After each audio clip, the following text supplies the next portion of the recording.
Hello everyone and welcome back to my YouTube channel with another useful and informative video.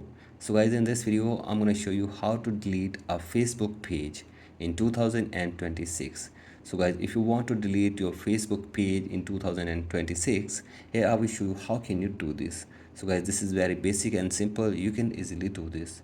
So guys, first of all, open your Facebook and then go to the profile of the page, and now tap on settings button from here and then scroll it below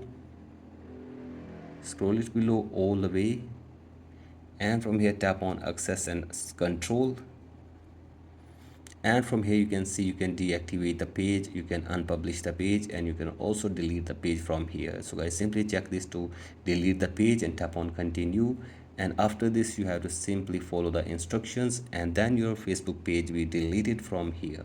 So guys, in this way you can also delete your Facebook page in 2026. So guys, that's it for today's video. Hope this video helps you. Please like and subscribe to my YouTube channel as well. Thank you.